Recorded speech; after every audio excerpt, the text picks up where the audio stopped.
ಅಣ್ಣ ನನಗೆ ಫೀಲ್ಡಿಗೆ ಬರೋಕ್ಕೆ ಯಾಕೆ ಬಂದೆ ಅಂತಲೇ ಗೊತ್ತಿಲ್ಲ. ನಾನು ಹೆಚ್ಚು ಕಮ್ಮಿ ಡಿಗ್ರಿ BA ಮಾಡಿದ್ದೀನಿ ನಾನು. ಹಂಗಾಗ್ಬಿಟ್ಟು ನಾವು ಸ್ಟೇಟ್ ಒಳಗಡೆ ಓಡಾಡೋದ್ರಿಂದ ಒಬ್ಬನೇ ಓಡಿಸ್ಕೊತಾ ಇದ್ದೀನಿ, ಮ್ಯಾನೇಜ್ ಮಾಡ್ಕೋಬೋದು. ಆದ್ರೂ ಒಂದೊಂದು ಟೈಮಲ್ಲಿ ಪಂಚರ್ ಆದಾಗ ಏನಾದರೂ ಪ್ರಾಬ್ಲಮ್ ಆದಾಗ ಸ್ವಲ್ಪ ಹಿಂಸೆ ಆಗುತ್ತೆ. ಆದರೆ ರೋಡಲ್ಲಿ ಮಾಮೂಲಿ ಪೊಲೀಸವರು ಈಗ ಅಣ್ಣ ಘಾಟ್ ಸೆಕ್ಷನಲ್ಲಿ ಮತ್ತು ಹೈವೇಗಳ ಎಕ್ಸ್ಪೀರಿಯೆನ್ಸ್ ಹೆಂಗೆ ಅಂತ ಕೇಳ್ತಾ ಇದ್ದೀರಾ. ಈಗ ಹೈವೇಲಿ ಹೋಗ್ತಾ ಇದ್ದೀವಣ್ಣ, ಇದು ಬಂದ್ಬಿಟ್ಟು ಇದು ಯಾರು ಬೇಕಾದ್ರೂ ಓಡಿಸ್ಬೋದು. ಹೈವೇಲಿ ಏನಂತ ಏನು ರಿಸ್ಕ್ ಅನ್ಸಲ್ಲ, ಡ್ರೈವಿಂಗು ಟಫ್ ಅನ್ಸಲ್ಲ. ನಮಗೆ ಡ್ರೈವಿಂಗ್ ಬಂದು ಎಲ್ಲಿ ನಮಗೆ ಸ್ಕಿಲ್ಗಳು ಯೂಸ್ ಆಗ್ತವೆ ಅಂತ ಅಂದರೆ ಘಾಟ್ ಸೆಕ್ಷನ್ಗಳಲ್ಲಿ ಮತ್ತು ಚಿಕ್ಕ ರೋಡ್ಗಳಲ್ಲಿ, ಮಣ್ಣು ರೋಡ್ಗಳಲ್ಲಿ. ಇದು ಗೇರ್ ಬಾಕ್ಸ್ ಬಂದ್ಬಿಟ್ಟಣ, ಇದರಲ್ಲಿ ಟೋಟಲ್ 10 ಗೇರ್ ಬರುತ್ತೆ. 10 ಗೇರ್ ಬರುತ್ತೆ. ಅದರಲ್ಲಿ 1 ರಿವರ್ಸ್ ಬರುತ್ತೆ, ಇನ್ನು 9 ಫಾರ್ವರ್ಡ್, ಅದರಲ್ಲಿ 8 ಫಾರ್ವರ್ಡ್ ಬರುತ್ತೆ. 1 ಸಿ ಗೇರ್ ಅಂದರೆ ಕ್ರೋಲರ್ ಗೇರ್ ಅಂತ. ಆದರೆ ನಾನು ಡ್ರೈವಿಂಗ್ ಫೀಲ್ಡಿಗೆ ಬರಲಿಲ್ಲ ಅಂದರೆ ನಾನೇನು ಮಾಡ್ಕೊಳಕ್ಕೆ ಆಗ್ತಿರಲ್ಲ. ಬೇರೆ ಕಡೆ ಹೋಗಿದರೆ ಅನ್ನೋ ಥರನೂ ಐತೆ. ಆಮೇಲೆ ಕೆಲವೊಂದು ಟೈಮಲ್ಲಿ ಬಂದು ಈ ಜೀವನ ಬೇಕಾಗಿತ್ತಾ, ಬೇರೆ ಏನೋ ಮಾಡ್ಕೊಬೋದಿತ್ತಲ್ವ, ಇದನ್ನೇ ಯಾಕೆ ಆಯ್ಕೆ ಮಾಡ್ಕೊಂಡೆ ಅನ್ನೋ ಥರನೂ ಆಗೈತೆ.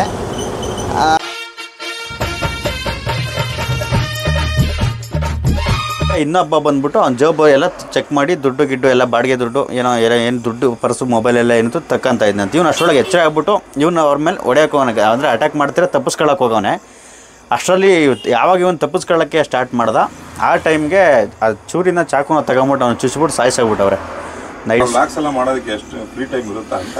ಫ್ರೀ ಟೈಮ್ ಅಂದರೆ ಫ್ರೀ ಸಿಗಲ್ಲ ಅಣ್ಣ. ಈಗ ನನಗೆ ಮಾಡಿದ್ರೆ ವೀಡಿಯೋ ಹಾಕ್ಬೋದು, ಬಟ್ ಟೈಮ್ ಸಿಗಲ್ಲ. ಒಬ್ಬನೇ ಇರೋದ್ರಿಂದ ಎಡಿಟಿಂಗ್ ಮಾಡೋದಕ್ಕೆ, ವೀಡಿಯೋ ಮಾಡ್ಕೊಳಕ್ಕೆ ಎಲ್ಲ ರಿಸ್ಕ್. ಒಂದೊಂದು ಟೈಮಲ್ಲಿ ಡ್ರೈವಿಂಗ್ ಮಾಡ್ತಾನೆ ವೀಡಿಯೋ ಮಾಡಬೇಕಾಗುತ್ತೆ, ಅದು ಕೂಡ ರಿಸ್ಕ್ ಆಗುತ್ತೆ. ನಾನು ಹೆಚ್ಚು ಕಮ್ಮಿ ಯೂಟ್ಯೂಬ್ ಸ್ಟಾರ್ಟ್ ಮಾಡಿದ್ದು 1 ವರ್ಷ ಆಯ್ತಣ್ಣ. ನನಗೆ ಪರವಾಗಿಲ್ಲ, ವ್ಯೂಸು ಐತಣ್ಣ, ನೋಡ್ತಾರೆ ಜನಗಳು. ಮುಂಚೆ ನನಗೆ ಸ್ಟಾರ್ಟಿಂಗಲ್ಲಿ 2019-20 ಮಾಡಬೇಕು ಅಂತ ಅಂದ್ಕೊಂಡಿದ್ದೆ. ಮೋಸ್ಟ್ಲಿ 18ರಲ್ಲಿ ಅನಿಸುತ್ತೆ, ಅವಾಗಿನ್ನೂ ಯಾರೂ ಮಾಡಿರಲಿಲ್ಲ ಕನ್ನಡದಲ್ಲಿ. ಆಮೇಲೆ ಇವೆಲ್ಲ ಟೈರ್ಗಳು ಇವೆಲ್ಲ ಸ್ವಲ್ಪ ಬ್ಯಾಲೆನ್ಸ್ ಎಲ್ಲ ದೊಡ್ಡದಾಗೇ ಇರುತ್ತೆ, ಆ ಕಡೆ ಈ ಕಡೆ ಬಿಡ್ತು ಎಲ್ಲ. ಹಾಗಾಗಿ ಸಡನ್ನಾಗಿ ಬಂದವ್ರಿಗೆ ಸ್ವಲ್ಪ ಕಷ್ಟನೇ ಆಗುತ್ತೆ. ಕಲಿಬೇಕು ಗಾಡಿಗೆ ಬಂದು, ಕಡಿಮೆ ಅಂದರೆ ಒಂದು ಕಲಿತೀವಿ ನಾವು ಕಷ್ಟಪಟ್ಟು ಅಂದರೆ ಪರ್ಫೆಕ್ಟ್ ಡ್ರೈವರ್ ಆಗ್ತೀವಿ ಅಂದರೆ ಒಂದು 6 ತಿಂಗಳು ಸಾಕು. 6 ತಿಂಗಳಿಗೆ ಬೇಕಾದ್ರೆ ಪರ್ಫೆಕ್ಟ್ ಡ್ರೈವರ್ ಆಗ್ಬೋದು. ಅಂದರೆ ಮನ್ಸ್ಬಿಟ್ಟು ಅವರು ಕರೆಕ್ಟಾಗಿ ಮನಸ್ಸಿಂದ ಕಲಿಬೇಕು. ಆಮೇಲೆ ಕೆಲಸಗಳು ಕಲ್ತ್ಕೋಬೇಕು, ಮಾಡ್ಕೊಂಡ್ರೆ ಮಾಡ್ಕೋಬೋದು. ನಾನು ಫಸ್ಟು ಸ್ಟಾರ್ಟಿಂಗಲ್ಲಿ ನಾನು ಕ್ಲೀನರಾಗಿಯೇ ನಾನು ಬಂದಿದ್ದು. ಡಿಗ್ರಿ ಮುಗಿಸ್ಕೊಂಡ ತಕ್ಷಣ ಫೈನಲ್ ಇಯರ್ ಟೈಮಲ್ಲಿ ಅದೇನೋ ಗೊತ್ತಿಲ್ಲ, ಕೆಲ್ಸಕ್ಕೆ ಹೋಗ್ಬೇಕು ಅನ್ನಿಸ್ತು. ಒಂದು ಟಾಟಾ ಎಸ್ ಇತ್ತು, ಟಾಟಾ ಎಸ್ಸಿಗೆ ಹೋದೆ, ಸಿಮೆಂಟ್ ಗೂಡಂದು. ಅಲ್ಲಿ ಹೋಗಿ ಸಿಮೆಂಟ್ ಗೂಡ ಅದು ನಮ್ಮ ಮೊದಲು 2 ವರ್ಷಕ್ಕೆ ಸಲ ಇತ್ತು. ಇವಾಗೆಲ್ಲ 5 ವರ್ಷಕ್ಕೆ ಸಲ ರಿನಿವಲ್ ಮಾಡೋದು. 19ರಲ್ಲಿ ಮಾಡಿಸಿದ್ದೆ, ಅದು ಬಿಟ್ಟು ಇವಾಗ ಬಂದೈತೆ ರಿನಿವಲ್ಲು 5ನೇ ವರ್ಷಕ್ಕೆ. ಈಗಿರೋ ಸಿಚುವೇಷನಲ್ಲಿ ಓನರ್ಗಿಂತ ಡ್ರೈವರ್ ಆಗಿರೋದೇ ಬೆಸ್ಟು. ಯಾಕಂದರೆ ಓನರ್ಗೆ ಕಷ್ಟಗಳು ನೋಡಿ ನಾನು ಓನರ್ಗಳ ಕಷ್ಟನ ತಿಂಗಳಾದರೆ EMI ಕಟ್ಟಬೇಕಾಗುತ್ತೆ. ಗಾಡಿ ಮೇಂಟೆನೆನ್ಸ್ ಆಗ್ಬೋದು, ಟೈರ್ ಆಗ್ಬೋದು, ಎಲ್ಲ ಕಡಿಮೆ ಖರ್ಚಲ್ಲಿ. ಒಂದು ಜೊತೆ ಟೈರ್ ಹಾಕ್ತೀವಿ MRF ಅಂದರೆ 53-54 ಸಾವಿರ ರೂಪಾಯಿ ಐತೆ. ಒಳ್ಳೆ ಬಟನ್ ಟೈರ್ ಹಾಕ್ತೀವಿ, ಒಳ್ಳೆ ಟೈರ್ ಅಂದರೆ. ನಾವು ಹೊಡೆಯೋ ಲೋಡ್ಗಳಿಗೆ ಈಗ ರೋಡ್ಗಳಿಗೆಲ್ಲ 6 ತಿಂಗಳಿಂದ 7 ತಿಂಗಳು ಬಂದರೆ ಹೆಚ್ಚು ಟೈರ್ಗಳು ಹೋಗ್ಬಿಡ್ತವೆ.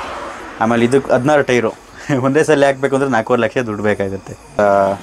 ಈ ಮಳೆ ಟೈಮಲ್ಲಿ 1 ತಿಂಗಳು ಆಚೆ ತಿಂಗಳು ಏನು ದುಡಿಮೆನೇ ಆಗಿಲ್ಲ ಗಾಡಿಗೆ. ಓನರ್ ಕೈಯಿಂದ ಕಂತು ಕಟ್ಟವ್ರೆ, ಅವ್ರು ಇರೋವತ್ತಿಗೆ ಕಟ್ಕೊಂಡವ್ರೆ.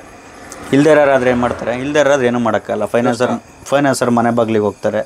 ಆಮೇಲೆ ಅದು 2 ತಿಂಗಳು ಅವಾಗೇನಿಲ್ಲ. ಈ ಫೈನಾನ್ಸ್ ಅವರು 1 ತಿಂಗಳು ಸುಮ್ಮನೆ ಇರ್ತಾರೆ. 2ನೇ ತಿಂಗಳು ಏನಾದ್ರು ಚೆಕ್ ಬೌನ್ಸ್ ಆಯಿತು ಅಂತಂದರೆ ಮನೆ ಬಾಗಿಲಿಗೆ ಬಂದು ಗಾಡಿ ತಗೊಂಡು ಹೋಗ್ತಾರೆ. ಎಲ್ಲಂದ್ರೆ ಗಾಡಿ ಎಲ್ಲಿ ಸಿಗುತ್ತೆ ಅಲ್ಲೇ 12 ಹತ್ರ ಎಲ್ಲ ಅಡ್ಡ ಹಾಕ್ತಾರೆ.